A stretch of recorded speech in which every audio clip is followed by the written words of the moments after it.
Alright friends, the new Warframe Devstream just concluded and we got a metric ton of new informations on the upcoming update Jade Shadows, but not just that, also something for Warframe 99, TennoCon, and something that completely blew me off the chair that I did not expect at all, and that is, do you remember this table here? You know, all the status effects and bonuses and malices that they get towards the enemy health types? Well, that is basically gonna be dead soon. We are gonna have a full status rework coming in, and there's a lot to unpack here, so without further ado, big shout out to all generous channel members who helped me keep the lights on, and let's talk about what DE has been cooking here. First of all, I want to put that out right away because you might be interested in that. This weekend is going to be a double affinity weekend, meaning if you still have stuff to level, then it's going to be twice as fast. So get in that Sanctuary Onslaught and get cooking. Up next, we got some sneak peeks at TennoCon merch that we could get. I'm just gonna put you the pictures in the background right now. You can take a look at it and decide if you may or may not like it. Now, up next, let's talk a little bit about Warframe 1999. We got a little teensy tiny little bit more information this time about, let's say, cosmetic process, about the design process. We'll get some early artworks for both Arthur and Aoi, the two characters that we've already known.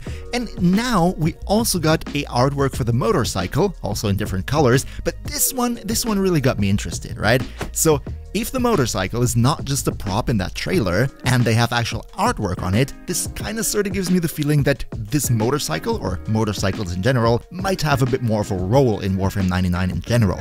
Maybe they are going to be sort of a replacement for K-drives.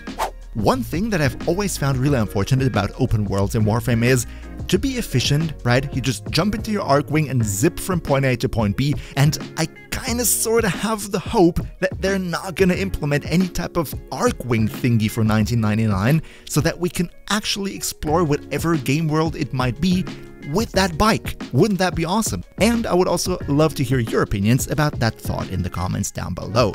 Yeah, just a little thought experiment from my side here. Let's go on to the next topic because I don't want to waste all too much of your time. And just by the way, little like under the video would be super duper appreciated because, the YouTube algorithm likes videos with a lot of likes, so cheers so much for your support. But now let's talk about point number 3 on my list, which is Protea Prime. Okay, so Protea Prime, about her, we've actually seen quite a bit in this dev stream, and I want to talk about every little detail about her.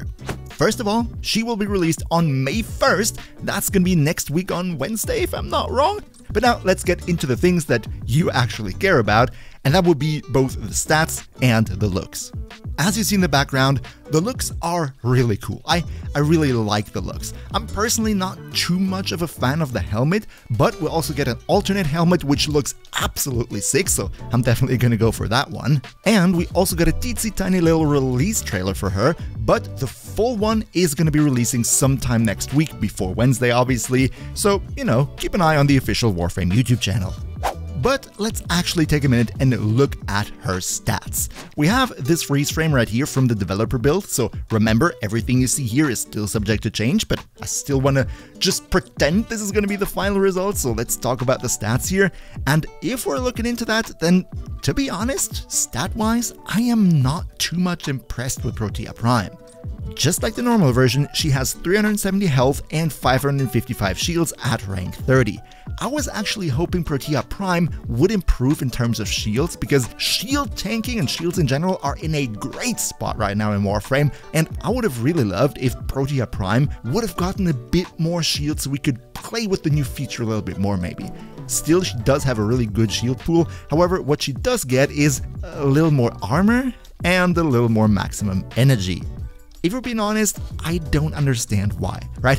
Protea is pretty much the definition of a shield frame, so why would you want to have more armor? And sure, 25 more maximum energy is nice, but like, come on, 25, that's really not a lot. So yeah, I would have loved myself a little bit of shield at least. But Protea Prime doesn't come alone, she also has her signature weapons, which would be the Velox and the Okina Prime. I think, purely stat-wise, they're already looking decently well. But yeah, so much for Protea Prime. Now, let's go into a different topic, which is a secret little update that DE snuck in between now and the next big one, which would be Jade Shadows, that we're also going to talk about later here. So yeah, mid-May, we're also going to have another little update. This one is going to bring 2 new weapons into the game, and that will be the Kuva Sobek and the Tenid Glaxion. However, this is not going to be everything that comes with the updates. We're also going to get 3 new Tenogen skins for Mag, Revenant, and Baruch, and in my personal opinion, these all look super nice, especially the Mag one. I'm definitely going to get that one. With the Kuva Sobek and the Tenid Glaxion, we're also going to get 2 augment for the Sobek and the Glaxion that will launch with this update, so looking forward to that. And these augments will be part of the new Nightwave season. That's right, friends, the current Nightwave season comes to an end in just 1 or 2 weeks probably. Make sure you do that soon, because from May 15th on, we're gonna have the new Nightwave season, and whatever is going on right now will be over then. But alright, so much about the small things. Let's actually now talk about the big update, and that would be Jade Shadows, you know, the big mainline update that is going to come probably in June sometime. At least they said they want to try and make it happen before TennoCon. Jade Shadows is going to be a story-focused update. In it, we will uncover more lore, more background story about the Stalker, which is super cool. You know, we all know the Stalker, he was there pretty much since day one, and I want to know more about him. I'm sure a lot of you feel the same way, so this is definitely great news. The way this is going to happen is Jade Shadows will bring a roughly 30 minutes long, they said, story-focused quest in which we will get all that new info about the Stalker, so I'm definitely going to look forward to what DE is cooking there. And of course, we're going to get the next Warframe, which will be called Jade, and Jade has actually some really interesting design quirks. So let's talk about what we got to know about her for a second right now. See, the update is going to be focused around Stalker. And we all know the Stalker is this dark, shady guy with the scythe and with those really bloodthirsty looking weapons. And Jade, in theme, is going to be a more angelical being, kind of like the exact opposite of what Stalker visually represents. Which is also the reason why she will have the same 3 signature weapon types that Stalker has. She will have a scythe, she will have throwing knives, and she will have a bow. And Pablo also said that they were kind of cooking on a feature where the more of these weapons are being actively equipped in the squad, the stronger each and every individual one of them will get. Also, about Jade herself, they did reveal kind of what her role in the game would be. Pablo said that she will be a team buffing and enemy debuffing, sort of defensive and offensive support at the same time. So not a nuke frame, not a damage dealer, more a team buffer and enemy debuffer. But yeah, talking about Stalker, we will also get a new landing craft skin as part of probably that story quest or that new update, which looks super nice. It's going to be Stalker themed, so if you don't like the Tenno version of the Lisette, well, then probably you're going to soon have the ability to get yourself a Stalker Lisette. I might even ditch my legendary Lisette Prime. Let's see about that. And last but not least, with Jade Shadows, there will also be a new clan operation, which goes by the name Belly of the Beast. They didn't reveal anything too specific about it yet, but they did say they're going to introduce a new type of Eximus unit, the so-called Jade Light Eximus, and you will be facing a lot of them at the same time, apparently. That's all they said about it. They didn't mention what the Jade Light Eximus actually does, but we can probably deduct that they are gonna deal quite some damage. In case you don't know, the Jade Light in the Warframe lore is sort of a method of execution that in the old days the Orcan used to basically grill people alive. So yeah, whatever that might mean for those Eximus units, consider me at least excited. So much in terms of pure new flashy content in the Jade Shadows update. However, now we have a really big topic, in my personal opinion, the most interesting topic of the entire stream, and that would be quality of life and the status effect rework, which I want to talk about right now because I have a lot of thoughts on this. With Jade Shadows, there is going to be a ton of quality of life updates. I'm going to put you a slide in the background so you can read through it yourself. We're just going to blitz over it real quick so we can actually get to talking about the status part. There will be 4 new augment mods. They didn't say what exactly these augments will do, but they did say they're going to be for Blazing Artillery for Protea, Containment Wall for Corvex, Dagoth Grave Spirit, and Sevagoth's Soul. And there is going to be the big status effect and also enemy rework about which I want to talk in detail right now.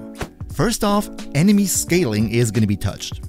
Right now, the armor scaling on enemies is absolutely insane. They also showed a picture. If you have a level 200 big armored enemy and they have full armor, they're gonna have like 97 point something% damage reduction. If you give them 10 corrosive procs to reduce the armor as much as you can, at least without green Archon shards, then their damage reduction is still gonna be 87 point something%, so you're not gonna notice barely anything. They now want to change that. They're looking at capping the maximum possible armor an enemy can have, just the enemies, not for the Tenno, and currently they're sitting at around 2700. That means even partially stripping armor is going to yield in much more damage that we're dealing to the enemy. So it's not going to be the situation where either you fully strip them or you don't strip them at all. And because this drastically reduced enemy armor would basically lead to armored enemies being very squishy very soon, they also want to make it that they increase the health scaling in some way to make sure that, they're not just instantly dead. Also, they want to make infested enemies more tanky because, let's be real right now, infested are so paper mache you can't even believe it. And they want to give Corpus beyond level 70 the ability to actually recharge their shields if they stop taking damage for a while, pretty much the same way it works for us Tenno. Now, so much about the enemy side of things.